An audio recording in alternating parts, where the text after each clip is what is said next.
أعوذ بالله من الشيطان الرجيم بسم الله الرحمن الرحيم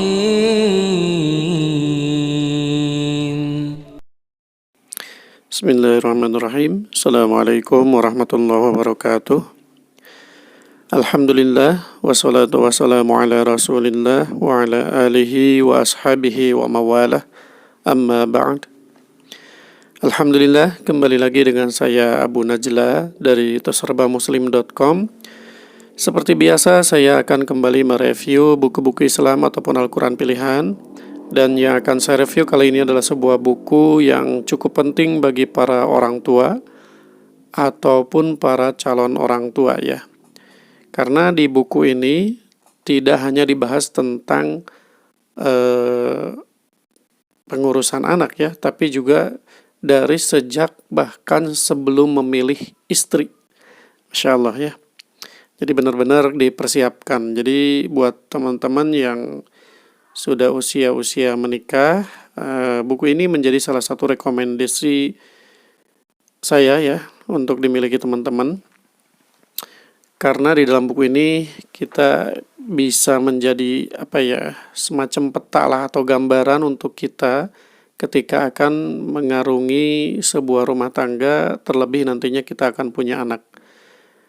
Apalagi kalau yang sekarang sudah punya anak ya, bayi masih baru lahir misalnya, ataupun yang anaknya sudah mulai tumbuh besar juga insya Allah masih bisa ya. Walaupun mungkin ya yang terbaik itu ya sebelum menikah sama pengantin-pengantin baru ataupun yang baru punya anak baru-baru ini ya. Ini sangat direkomendasikan.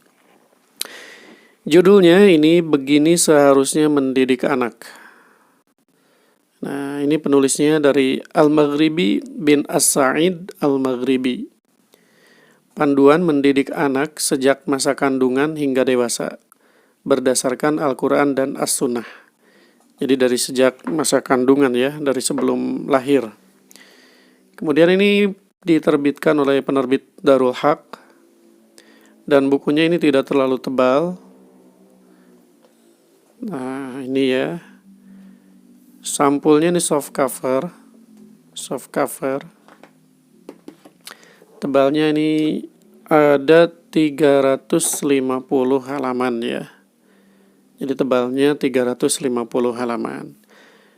Nah, anak kita tahu ya, anak itu bisa menjadi aset ataupun investasi akhirat bagi para orang tuanya ya. Tapi anak yang seperti apa dulu ya?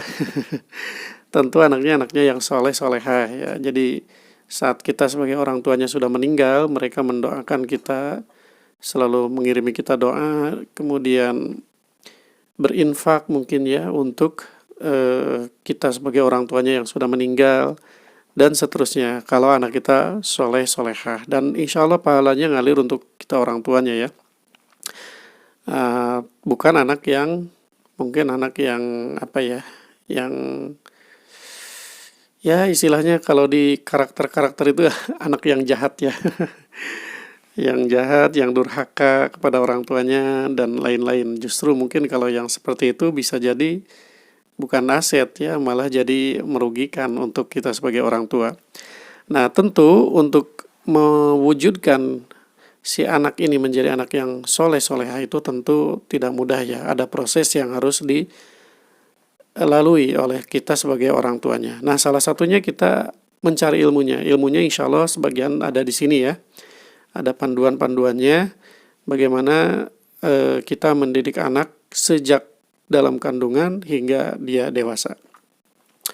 Baik, langsung kita lihat saja seperti apa isinya ya.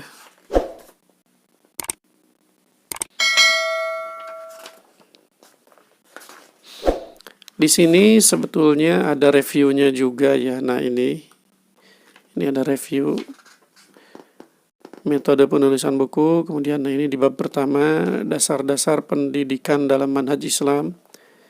Terdiri dari dua pasal. Yang pertama, prinsip-prinsip pendidikan sebelum nikah. Di sini ada manhaj Islam sebelum mendidik anak, bagaimana mendidik anak sebelum lahir, dan seterusnya ya. Nah, tapi kalau mau yang lebih lengkap bisa lihat di daftar isinya. Ini saya perlihatkan daftar isinya ya. Nah, ini daftar isinya. Teman-teman bisa lihat di sini ada pengantar penerjemah, sambutan penerbit, dan seterusnya. Kemudian ada prakata, daftar isi, mukadimah. Nah, ini masuk ke bab pertama, dasar-dasar pendidikan dalam manhaj Islam. Pasal pertama, prinsip-prinsip pendidikan sebelum menikah. Jadi dari sebelum menikah kita sudah direncanakan gitu ya. Manhaj Islam dalam pendidikan anak, kemudian bagaimana mendidik anak sebelum lahir, pernikahan dalam Islam, tujuan pernikahan dalam Islam. Pertama di sini ada demi kelestarian anak manusia, kemudian mengikuti sunnah Nabi SAW dengan baik, mencari anak dengan tujuan mencari pahala Allah, dan seterusnya. Ini tujuan pernikahan ya, kurang lebih di sini ada 7. Kemudian manhaj Islam dalam memilih istri. Nah, istri juga kita pilih yang terbaik ya buat calon ibu anak-anak kita ya. Kemudian landasan memilih istri. Di pasal keduanya, masih di bab pertama, ini ada etika dan hukum Islam seputar pernikahan. Ini ketika menikah ya. Yang pertama, hukum-hukum meminang dalam Islam, atau mungkin khitbah ya, wanita yang boleh dipinang. Nah, ini untuk yang berencana dalam waktu dekat untuk menikah ini sangat direkomendasikan ya. Kemudian melamar wanita yang sedang menjalani iddah. Kemudian nazar atau melihat kepada wanita pinangan. Anggota tubuh yang boleh dilihat apa saja. Kemudian wanita juga harus melihat calon suami. Mengenal karakter calon pasangan, bagaimana caranya. Kemudian bahaya khalwat, berdua-duaan di tempat yang sepi dengan calon istri. Bahaya meremehkan khalwat, kemudian akad nikah, lafaz akad nikah, persyaratan dalam pernikahan, syarat sahnya pernikahan, beberapa syarat sahnya pernikahan. Kemudian selanjutnya persiapan menikah, pesta akad nikah dan wanita harusnya seperti apa. Walimah dan doa buat pengantin, nasihat di malam pengantin. Kemudian malam pertama, malam seumur hidup. Kemudian malam pengantin dalam pandangan ulama salaf. Kemudian di bab keduanya, anak adalah perhiasan dan ujian dunia. Ini fase ketika kita sudah memiliki anak ya. Di pasal pertama, fase-fase yang menggembirakan. Kabar gembira dan proses kelahiran anak. Ini sudah pasti ya, para pengantin baru itu pasti sangat bahagia dengan kehadirannya putra yang akan lahir ya. Kemudian persiapan menyambut kelahiran bayi, kemudian proses kelahiran dan seterusnya. Kemudian di sini ada hak-hak anak pasca kelahiran, hak waris, adzan pada telinga bayi. Kemudian di sini tahnik, kemudian menyusui anak, akikah, memberi nama anak, mencukur rambut, khitan. Ini kalau yang laki-laki ya. Kemudian bab ketiganya tahapan mendidik dan membina dalam Islam. Membina anak dalam Islam ya. Pendidikan prasekolah, jadi saat anaknya belum sekolah, masih kecil ya, di bawah usia 5 tahun ke bawah ya, atau mungkin 3 tahun ke bawah. Ini dijelaskan pendidikan anak usia prasekolah, mendidik, membimbing dan mengarahkan. Kemudian tingkatan agama Islam. Kemudian di pasal keduanya sumber dan pedoman pendidikan Islam, manhaj Islam dan pendidikan kemasyarakatan dan seterusnya. Kriteria pendidik teladan. Ini pemaaf dan tenang. Ini bisa untuk orang tua ataupun gurunya ya. Ini saya percepat saja ya karena ini sudah adzan di sini zuhur. Kemudian di sini ada sumber dan pedoman pendidikan. Pertama dari Al-Qur'an, kedua sunnah atau hadis Nabi, ketiga jalan hidup salafus salih, keempat ilmu dan ulama, kelima bersanding dengan orang-orang saleh. Kemudian etika-etika Islam dalam manhaj pendidikan, kewajiban mendidik akhlak anak, nasihat berharga untuk pendidikan dan pembinaan. Ini dari orang tokoh-tokoh Islam terkemuka ya, para sahabat dan tabi'ut tabi'in ya. Ini udah masuknya udah tabi'ut tabi'in atau ulama salaf lah. Kemudian akhlak dan etika Islam. Nah, ini diajarkan juga. Etika meminta izin, etika duduk dalam bermajelis, etika berbicara, dan seterusnya. Kemudian ingat, Anda tidak sendirian dalam mendidik anak Anda. Jadi ada sekolah, ada radio, ada televisi, ada internet, ada handphone ya zaman sekarang. Ada banyak yang bisa mempengaruhi si anak. Kemudian selanjutnya di sini tentang ibadah. Yang pertama diajarkan itu sholat, perintah untuk sholat, mendidik tata cara sholat dan seterusnya. Zakat, puasa, haji, ini juga diajarkan ya. Kemudian di bab kelimanya cara aman dalam mendidik anak laki-laki dan perempuan. Anak perempuan dan dalam pandangan Islam. Jadi ini ada perbedaan ya antara anak laki-laki dan perempuan.